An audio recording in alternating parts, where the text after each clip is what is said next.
Ubu-Roi au Québec par Martin Boisvert, acte 2, scène 1. Père Ubu et Mère Ubu dans leur suite au château Frontenac. Et voilà le travail, Mère Ubu. J'ai installé une banderole sur le balcon. On se fera remarquer et les petites gloires sont le prélude aux grandes victoires. Cette bannière est géniale. Et peut-on savoir ce qu'il y a d'inscrit sur cette bannière? Merde! Pas besoin de crier et de m'insulter. Mais je vous ai pourtant bien répondu, Mère Ubu. J'ai inscrit merdre sur la banderole. Avec notre position sur l'édifice, les touristes voient le mot merdre inscrit sur le beau château Frontenac. Cela va les agacer et va sûrement interpeller la curiosité des journalistes. Effectivement, gros idiot, vous allez nous foutre dans la merde. J'attends déjà un avis d'expulsion de la direction. Nous nous retrouverons à la rue par votre faute, espèce d'imbécile. Scène 2. Toujours la suite avec Père Ubu et Mère Ubu. On frappe à la porte et Père Ubu ouvre.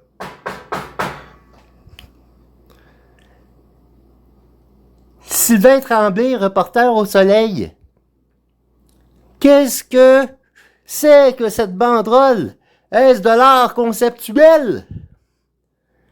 C'est un geste politique pour sensibiliser les gens de Québec à leur triste sort.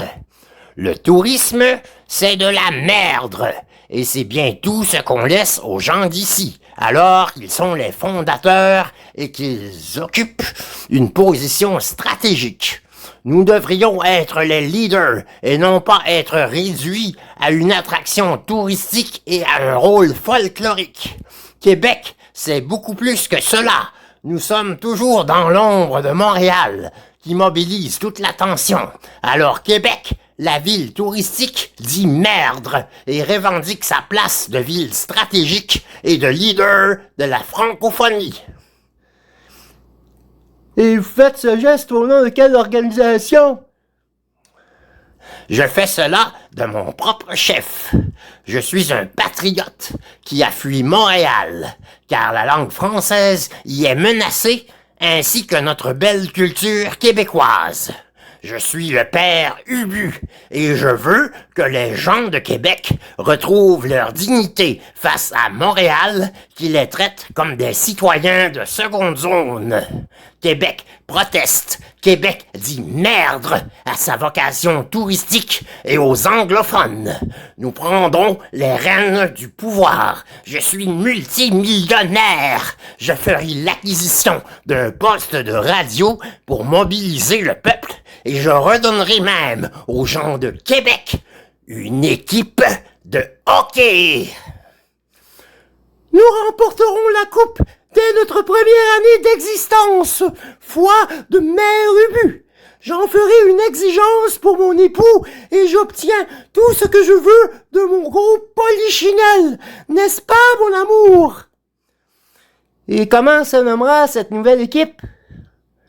Les Marcel Ubu de Québec. Bien sûr, c'est pour honorer ce grand homme qui fut propriétaire et président-directeur général des Nordiques pendant leur période assez glorieuse.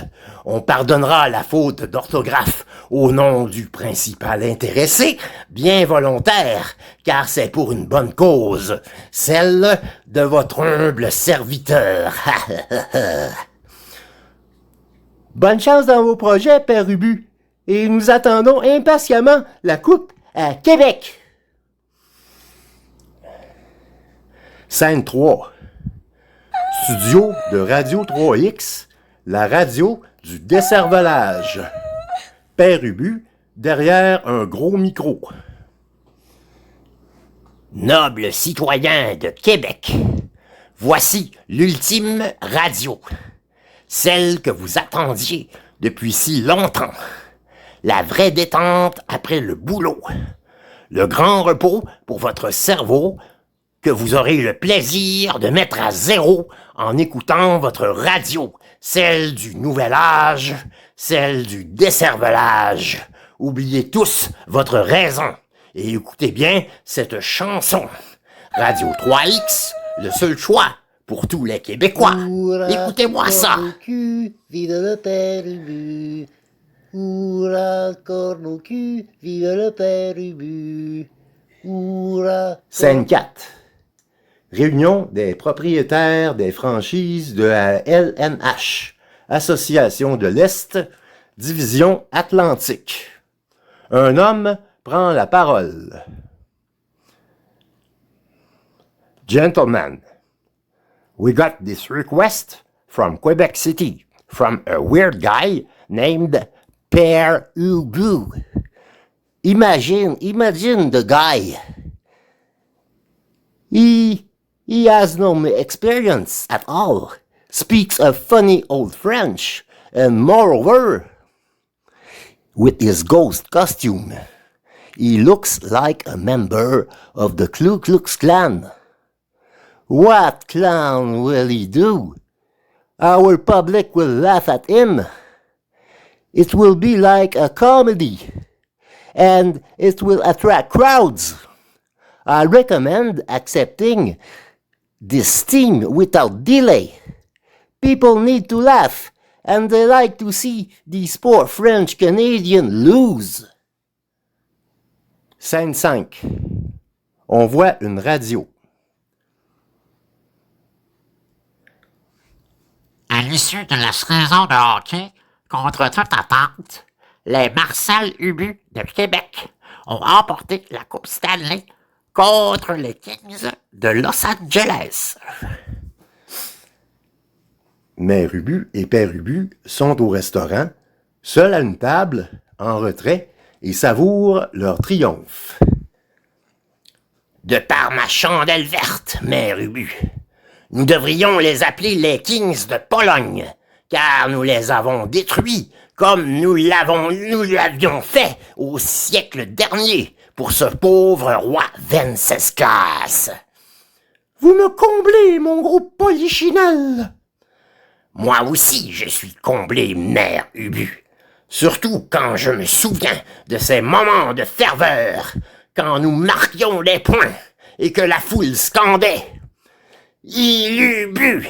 Il Ubu! Il Ubu! Ubu !» Sans tarder de toute cette gloire, quand les médias m'ont surnommé le général de Gaulle, bien sûr, pour ma performance derrière les buts. On connaît la suite. Lors de votre allocution sur les plaines d'Abraham, la nuit de la victoire au Colisée, je frissonne encore de ce moment historique où vous avez crié « Vive Québec libre !» Oui, Mère Ubu, vive Québec libre! Et ces gens de Québec, en délire, qui s'égosillaient tout son cœur en scandant « Ubu roi! Ubu roi! Vive le royaume des Québécois !» J'adore ce peuple, qui m'a plébiscité pour leur avoir rapporté cette précieuse coupe Stanley, comme Prométhée est allé chercher le feu de l'Olympe. Je ne vais pas les contredire. Je vais régner à partir de maintenant et aussi longtemps que Dieu me prêtera la vie. Ce sont eux les vrais Québécois. Ils sont fiers et indépendants. Je guiderai ce peuple comme un patriarche à la jambe de bois, mais à la langue de feu. Je suis Ubu-roi au Québec. Scène 6. Père Ubu et Mère Ubu sont couchés dans leur lit. Mais, dites-moi, pendant que nous sommes en toute intimité, quelles sont les ruses que vous avez déployées afin d'atteindre ces résultats si remarquables?